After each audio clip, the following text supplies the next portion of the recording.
Well, greetings everyone, and welcome to week three on Guatemala. This is a doozy. Hang on to your hats here.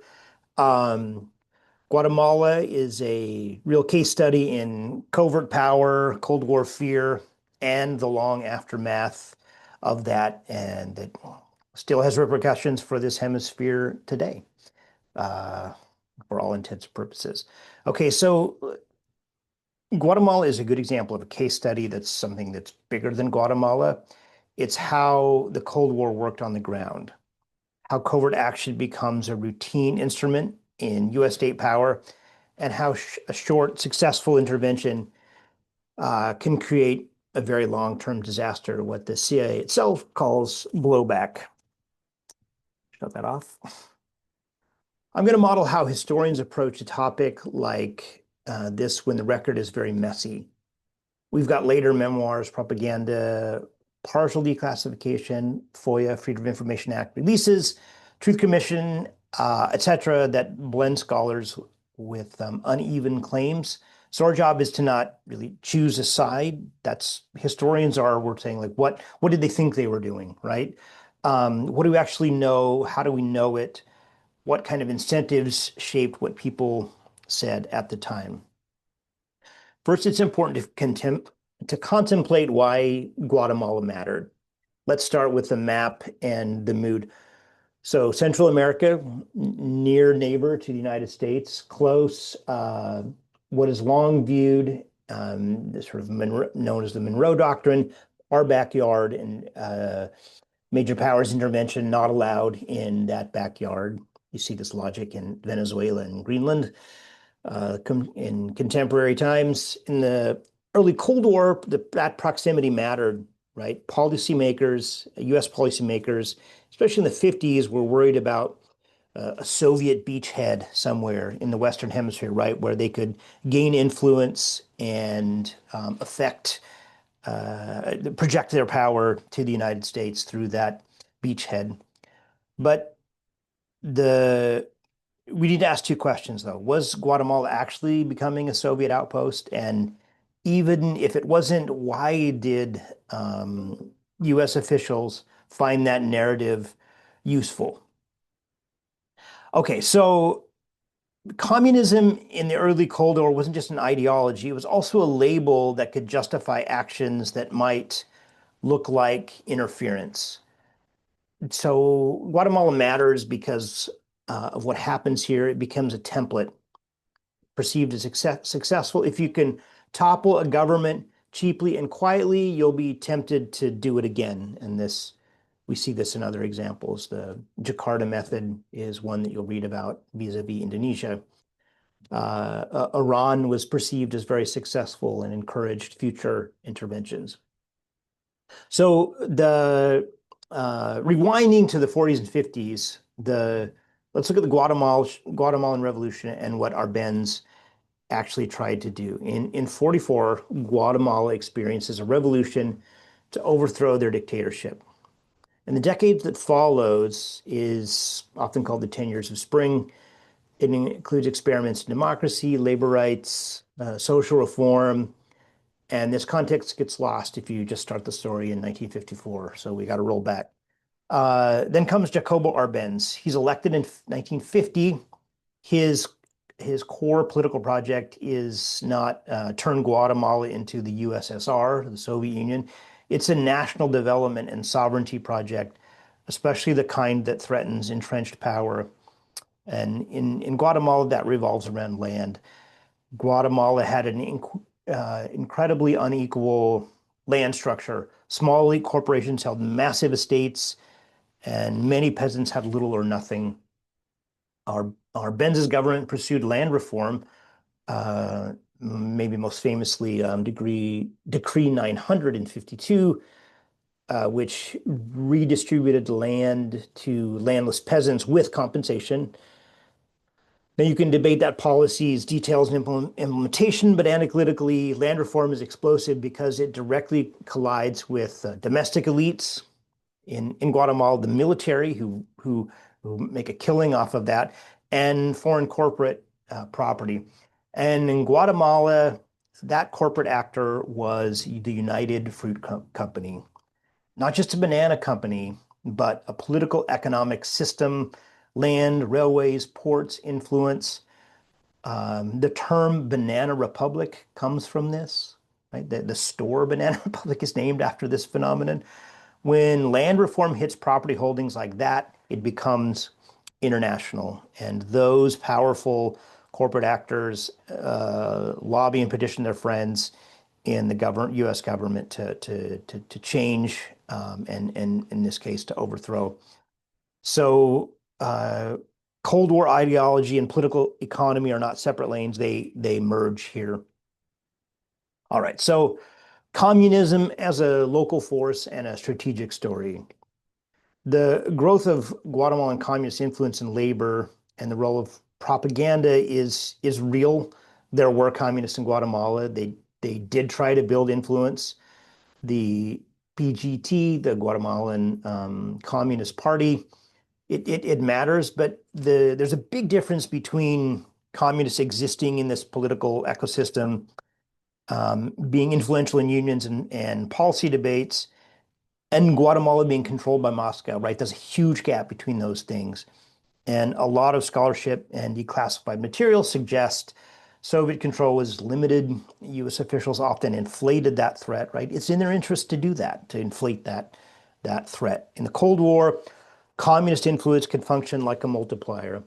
Even modest local left politics could be narrated as the beginning of a regional catastrophe, right? So if you had those positions in place, you could sanction just about anything you want. And then there's the famous detail, the Czechoslovak arms shipment in policy discussions. That shipment loomed large as evidence of the Soviet bloc involvement. That even if you try to treat it as meaningful, you have to ask, does it prove Soviet direction? Or does it say that the Guatemalan government is looking for weapons where it could find them because it anticipated conflict, right? So even in country, even trying to build a military, newly developing, they are, if they do it through Soviet means, but especially if it's not about them actually being legitimately worried about the weapons issue. It's that you threaten the fruit company, United Fruit Company, those massive financial interests, and you look for a justification to do that. And something like the Czechoslovak arms shipment is a pretext for that. And so it's a way to anticipate conflict, and things are ratcheting up by 53, 54. And if you're or Benz, and if you think a coup is being plotted against you, which it was, you go to anywhere you can to get those. It's not about defending one position or another, but it's about seeing the sort of the realpolitik that is happening here. Okay, so onto this is in your records, the PB Fortune and PB Success, these covert actions, how the CEA planned and executed regime change. Operation PB Fortune in 52, the early plan under President Truman considered backing exiles and regional allies, especially through dictatorships in the neighborhood. It didn't go forward like that, but it signals something important. By 52, regime change was not an improvisation. It was becoming a policy option with a budget line, right? And then the main event, Operation PB Success, that was authorized in 53. The coup happens in 54. Under Eisenhower, President Eisenhower, the CIA builds a much larger operation. The goal is to remove Arbenz and replace him, ideally with open US military intervention. And here's the critical insight about PB Success. It was as much psychological warfare as it was military force. What are the key elements? Well, training and backing a rebel force associated with Carlos Castillo Armas, propaganda, including radio broadcast, creating an atmosphere of inevitability. This is happening. Diplomatic pressure and signaling to isolate Arbenz, and the cultivation of the decisive institution, the Guatemalan military. So this is the part that's often overlooked. Uh, they usually Coups usually succeed not because they win militarily, because there's enough key actors that decide to not defend the regime. It's often a political cascade, right? So you just have a tipping point, and the rest will fall in line. If you can convince officers that the U.S. will not tolerate the government, that rebels are stronger than they appear, and resistance will lead to chaos or invasion, then the government can collapse pretty quickly. And so PB success, the CIA operation, is not a story of just covert violence, it's a story of manufactured perception, creating a belief that the end is inevitable. So 1954, the success that wasn't, I'm calling it here. In June 54, under pressure after psychological and military harassment, Arbenz resigns and goes into exile, and Castillo Armas becomes the new leader. Washington, this looks like a win. Small cost, plausible deniability, right? That we didn't know about it. No U.S. invasion, troops on the ground, and a government perceived as communist leaning is gone. But it's the trap of the short time horizon, because the intervention doesn't just remove a leader, it reshapes the entire political ecosystem in Guatemala. It delegitimizes reformist democracy, which Arbenz was. It empowers those hardline military and security structures, which are very reluctant to hold elections or to give up power. It signals that radical anti-communism will be rewarded, and those excesses in combating it will be overlooked, and teaches future movements that peaceful reform is fragile, maybe impossible. And that sets up a long arc for Guatemala's really rough road since 54, the long aftermath. From the 50s through the 90s, Guatemala becomes a chaotic lab for counterinsurgency. The Civil War that was there from like 1960 to 96, more than 30 years, involves leftist insurgencies and brutal state responses.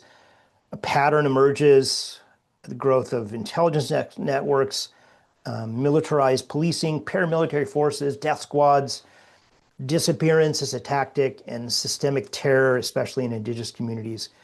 Um, the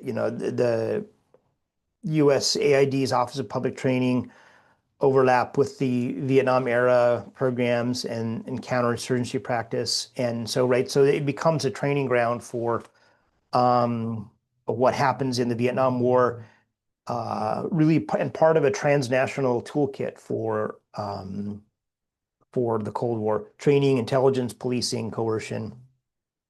That line between security and terror is constantly crossed. And it's crucial, I think, to understand the logic of these systems. You need a list of suspects, you create incentives for exaggeration and accusation, and you create political opposition as an existential enemy. And it's extremely difficult to dismantle once built. So the coup isn't just an event, it's an institutional birth. So evidence, right? This is a historian's problem. Why does the story keep evolving around Guatemala and many other instances? Well, because FOIA and declassification and institutions like the National Security Archive push for releases. But even declassification, documentations are partial, names are redacted, materials withheld. So we will probably know more about Guatemala as time goes on. So when you read about assassination lists or manuals, internal discussions, as historians, we distinguish between discussion and implementation, right? They talked about it? What did they actually do? Plans from outcomes, and treat bureaucratic documents as artifacts with intent, not just neutral mirrors. So, and this trains an agency to both hide and selectively reveal parts of its past. So what can we learn from Guatemala? I'm going to leave with three takeaways. One is the Cold War is not only superpowers facing off, it's also local reform, local elites, corporations, regional dictatorships, all interacting and shaping with US and Soviet power. It's never clean covert action, is the second takeaway. Even when it's quick, it reorders institutions and incentives, often in ways that produce long-term violence. And I think by the CIA's and the US military's own estimation that the effect in Guatemala is negative, certainly for Guatemalans and for US Guatemalan relationships. Guatemala is not on its feet yet, even. And the final is that success, whatever that means, depends on your timeline. If you judge the CIA Operation PB success, whether it removed Arbenz in 54, success, right? Um, but if you judge whether or not it produced stability, democracy, a reduction in violence, increase in people's quality of life, it looks pretty different. And maybe the lesson is this, is that when a democracy is overthrown in the name of preventing a future threat, you often create the conditions for exactly the instability that you claimed to fear. Um, all right, so that's just a little overview on Guatemala. Hope you're enjoying the documents as you dive in, the national security ones, and hope you have a good rest of your week. Okay, everybody, thanks.